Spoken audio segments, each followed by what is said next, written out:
Things are changing.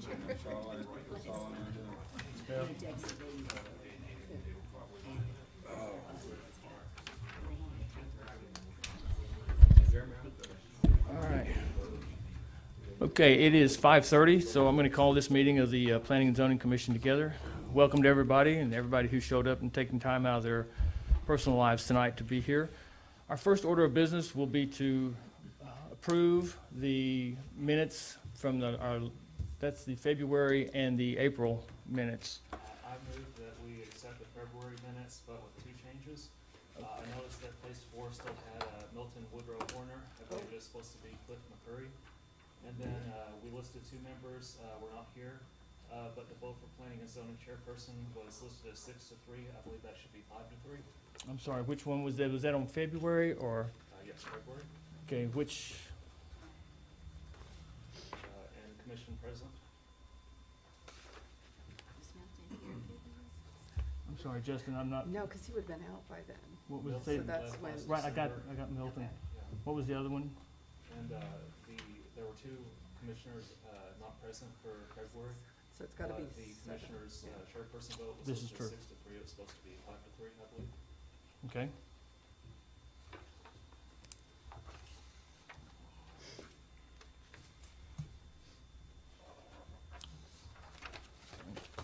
Do any more comments? Okay, a motion has been made I'll second. and a second by Lisa Latouche to accept the minutes with the changes that were mentioned by Justin. All those in favor say aye. Aye. All those opposed, like sign. Thank you very much. All right, our first order of business tonight, Wait, we've got the other. sorry? Do we need to do a separate yeah. for the other? Oh, you want to do agenda? separate? Okay. The next is the minutes for the April 18th meeting. Is there any discussion on this meeting, on this one? Hearing none, I'll entertain a motion. So moved. Motion has been made to approve the minutes from the April 18th meeting. Is there a second? Second. Second by Bruce DeLater. All those in favor say aye. Aye. All those opposed, like sign. Those pass. Now, thank you for pointing that out to me. I appreciate that. Our first case tonight is case number SUP 2018-001.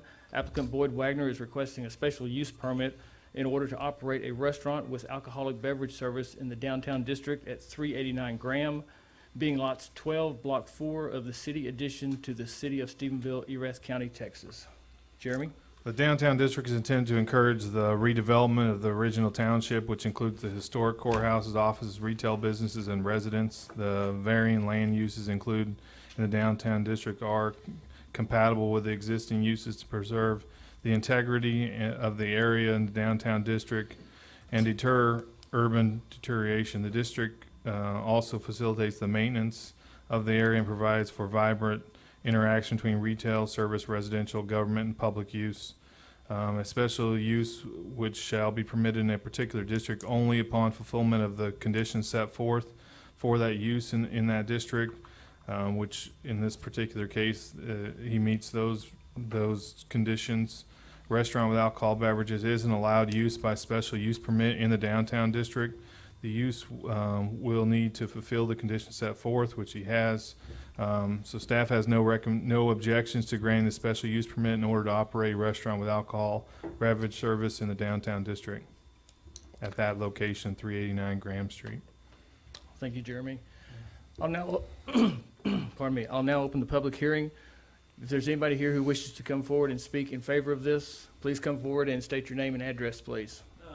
Okay. Boyd Wagner live at 516 East Long in Stephenville.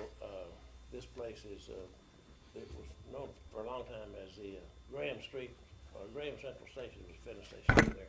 I bought it a while back and I was turned it into basically just a hamburger place. And I don't know anything about the food business, so I'm just copying my favorite burger joint from Dallas. And I've hired a cook from Greer's, and he's gonna help do that. And it's gonna be basically just hamburgers and hot dogs and stuff like that, and milkshakes. And I'm not, at this point, I'm not trying to get the hard liquors, just beer and wine. And it's gonna be burgers and beers, that kind of stuff, so. questions, that's fine. All right. Are there any questions of Mr. Wagner? What about the parking space? Do you have enough parking for, Yeah, well, Alcohol. I frankly haven't counted, I think because of its location, we don't have to, fulfill any requirements about parking, but there's pretty much parking around there. And I hadn't counted the spaces, but, if you drive by it, you can see that. And, of course, the courthouse parking is right across the street for whatever that's worth. I guess that's just I say courthouse parking, which I guess legally not limited to courthouse stuff, it's just the city parking lot. But, and then Long Street, it doesn't have any restrictions on either side of the street, starting with the ground going in both directions. Now, maybe some people don't like parking there, but it's legal. I take it that pending the approval, that you've started the process with the Texas Alcohol Beverage Commission and so forth? Yeah. And the hamburger may be ready before the beer permit, but I can give it away, I guess. We had to post the thing on the window 6 days before we got the permit. It was posted March 20th, so according to that, it may be May the 20th. And I don't know how to do that. I hired people to do that to do it, and they're working on it, so. That's about it. Thank you, sir. Okay. Is there anybody here who would like to speak in opposition to this case? Hearing none, I'll close the public hearing, and I will open it up to comments among the commissioners. Commissioners, are there any comments?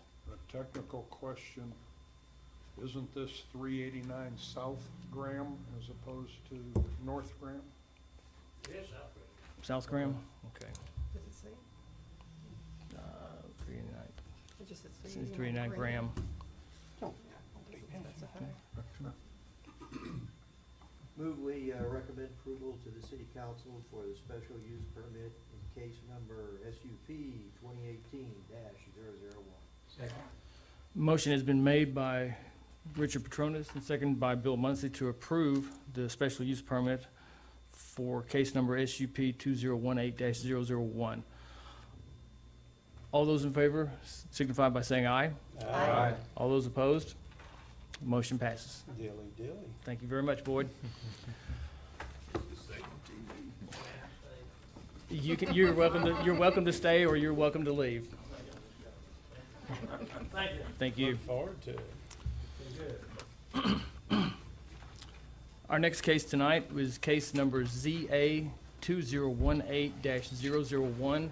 Amend section 5.4 of the zoning ordinance, single-family residential district R 1.5, 5.4D, height, area, yard, and lot coverage requirements.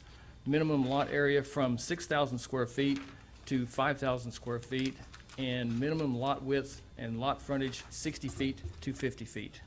Jeremy? Reducing lot size in the residential 1.5 has been a conversation among council and planning and zoning commission since 2015. This item was placed on a workshop agenda on March 21st. The commission recommended staff bring this to full commission for vote. The residential district provides for neighborhood redevelopment of medium density. The primary land use allows for single-family dwellings, development on smaller lots. So this kind of goes with what we're doing, going from 60 feet to 50 feet. We hope this will,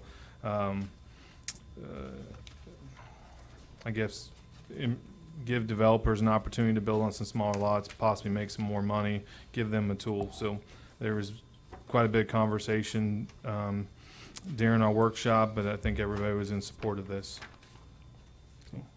Thank you very much. I will open the public hearing. If there's anybody here who wishes to speak in favor of this, please come forward. If there's anybody here who would like, seeing none, if there's anybody here who would like to speak against this, please feel free to come to the podium and state your name and address. Mark McClinton, 984 Vanderbilt. I don't really have a problem with this. It's more of a question, but it would be on the negative side. And Jeremy, I asked you this before. If in a new subdivision, if you were to have that 60, or if you had the 50 foot on a corner lot with a 25 foot setback from the road and a 5 foot setback from the interior lot, that leaves you 20 feet to build a structure on that corner lot. And that's a double wide trailer. And my question is that what we want a new subdivision to look like? Because you've either got a 20-foot frontage on the street side, or you turn the house sideways and make it a long skinny one with a 5-foot backyard. Right. And so that's my concern about doing this in a new development. You know, if it came forward in a new development, that would be my concern. Thanks, guys. Thank you, sir. Is there anybody else who'd like to speak against this? Hearing none, I will close the public hearing, and I will open this up to comments among the commissioners. Yeah, I'd like to ask Jeremy, what is your response to that? Well, my first response would be that, I mean, if they were doing a subdivision like this, they can get like a board of adjustment to maybe reduce the setback side. Maybe try to be creative with a developer on what we can do with that lot, maybe not build on that particular lot. So without seeing the layout of it, my first thought would be they can get a board of adjustment and get a variance for it. Do they have to still put parks in the subdivision?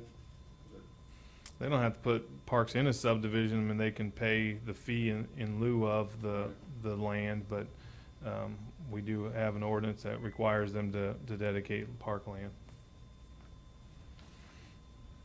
Can we put an exception in the ordinance that singles out corner lots as opposed to lots not on the corner? How so? Just say that this change does not affect corner lots, that it just affects all the other lots.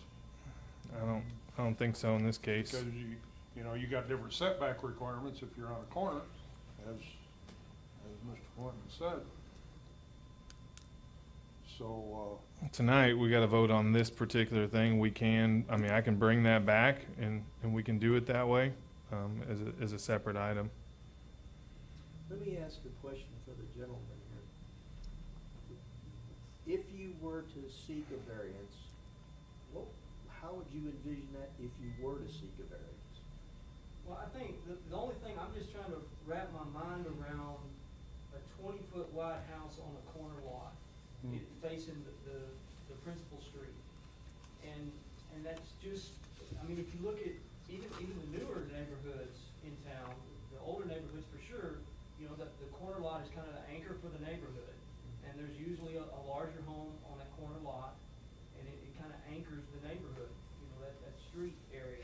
And so you could have a 20 by 60 foot long house on that corner lot, and it would fit within that, you know, it would fit the setbacks that you have. But again, that's 2 double wide trailers stacked end to end. And I just don't, and to me, it's just it's a perception thing. If I drive into a new neighborhood, do I want to see that long shotgun house sitting on the corner that's got a 5-foot backyard? Because that's what it would be. It would be a 5-foot backyard. But my question, I guess, to you is, if you were to seek a variance, could you seek a variance that you could work with to get around this? Oh, I think you could. I know that I live on a corner lot, and I've sought a variance from the setback, and it wasn't granted for my location, but I think you could. All it does is add complexity for the developer, to me. I mean, it's just another step. Well, the other part of it too is you're talking about new development in the plating stage. That this is a minimum size, so that corner lot maybe have to be designed so it's back to a 60 or 70 foot wide lot because it's on the corner. So that would have to be something we'd have to work out in the design phase of that plating. So this is a minimum size. Doesn't mean they have to meet the minimum. They may have to in order to build a house or get a variance. So I'm okay with it. I'm just like I said, Yeah, I'm trying that's- to wrap my mind around looking at it. Okay, I'm gonna break Robert's rules here for just a half a second and allow a question from Alan Nix. It's a question, and maybe piggybacking on what Mark said. Alan Nix, 113 Ben Hogan. My question is, do you want to intentionally set up a system that is going to encourage someone to go to BOA to go around the system? Which that bothers me, that concept bothers me, because we have the regulations in place for a reason. But if you're gonna set up the regulations intentionally to encourage them, especially on the corner lots, and how many corner lots are there gonna be, Do you want to set that up so that you encourage them to do that? Also, if they do grant those variances on those corner lots, you have some potential issues with site restrictions, some liability, some other things. When you move those houses out, that's what those setbacks are for, is to assure safe traffic flow and ease of entrance and exit. And if you move them out or cut the lot size down and move that house closer to the street, you're basically reducing that site and you're reducing the ability for traffic to flow and be safe through there. I don't know that there's a good way around it. I don't think you can make an exception for corner lots. I think you're gonna have to decide what you want as far as the R 1.5 and try to continue with that. I understand the concept of trying to develop some of the smaller lots in some of the older parts of town. I support that. I'm not sure this is the correct way to do it. There might be another way, looking at those individually rather than coming and changing the zoning classification. That's just my opinion. Thank you. Well, I just think, going back, when I spoke a little bit about Board of Adjustment, I mean, I think the first step when they come in, they have the plat is to talk about that corner lot and having a wider lot as opposed to the Board of Adjustment. That would be the first thing. And you see a lot of that. Corner lots are typically bigger than a typical lot. And so probably in that planning stage, we make sure that I'm sure they're going to see that, or they're going to realize that's going to be, and we'll have to bring that up, that'll be an issue. They're going to have to look around. And so the first step won't be Board of Adjustment. The first step is going to be on the planning side to make sure they understand that. So. Okay, but I guess the point is that short of the corner lot situation, the reducing the lot size would in fact now enhance the ability to bring about and encourage development in these areas with a smaller lot in some of the worst part of town, if you will. I guess, is that? That was the thought process when we started this a couple of years ago, is that would be a tool for developers if they choose to do that. And that's the idea, is that it would spur another tool for them. Just try to give them more options. Yes. On the Crow Streets and Broadway and those lots over there, Right. my side of town. Okay. Are there any other comments? Pardon me. All right, I will now entertain a motion to approve or disapprove case number ZA 2018-001. I make a motion that we table this until we can possibly come up with language that addresses the issue of the corner lot as opposed to the other lots in the block. Okay. All right, a motion has been made to table this case. Is there a second to this?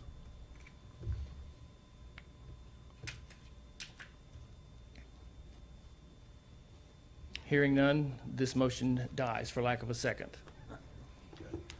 Now I will, pardon me, I'll go back to entertain a motion for this case. To approve or deny. I move to approve. Motion has been made by Lisa Latouche to approve case number ZA 2018-001. Is there a second? I'll second it. Motion has been made, seconded by Bill Muncy. All those in favor signify by saying aye. Aye. All those opposed? Nay? All right, and that case passes. So thank you very much. That ends the official business meeting of the Planning and Zoning Commission. Jeremy, do you have anything to say, to add to this? Not for this meeting, no, sir. Okay. I'll now entertain a motion to close the meeting and adjourn to our workshop. I'll make a motion. And I'll second. Okay, motion's been made and seconded to close the business meeting. All those in favor say aye. Aye. All the opposed? Motion passes. All right. Now we will move to the workshop.